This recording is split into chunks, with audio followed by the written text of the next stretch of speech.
Ipatutupad ang ikalimang sunod na linggong taas presyo sa langis bukas, February 6. Samantala, pahirap na raw sa mga namamasadang jeepney at tricycle driver ang sunod-sunod na oil price hike. Alamin yan sa report na Denise Abante.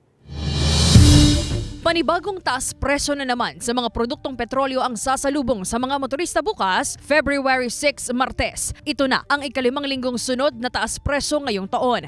75 centavos kada litro ang posibleng itaas sa presyo ng gasolina, 1 peso and 50 centavos naman sa kada litro ng diesel at 80 centavos naman sa kada litro ng kerosene.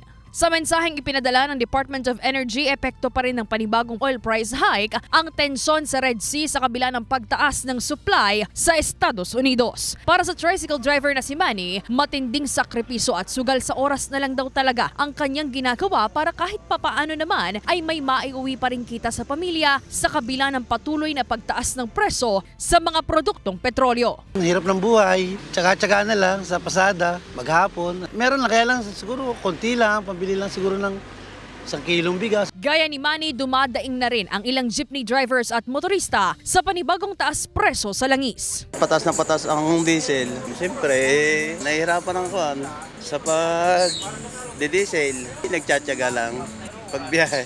Ganito rin ang hinaing ng mga tricycle drivers sa Batangas City. Ang kakarampot nilang kita, mababawasan pa raw dahil sa panibagong taas presyo. Patay na naman ang mga driver niya. Dagdag pasakit na naman sa bulsa ng mga driver. Pataas ng pataas, wala na ba tayong magagawa tungkol diya? Panawagan na lang, kinaukulan, wala na bang paraan para bumaba naman ang presyo? Ay nakakagulat naman pagkagayon laging pataas ng pataas. Pag magtataas, 3 piso, 2 piso. Tapos pagbababa, 50 centavos, 30 centavos.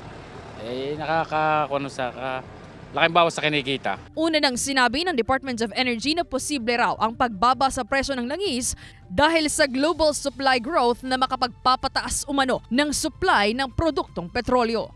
Kasama si J.R. Manjares, Denise Abante, Balitang Southern, Tagalog.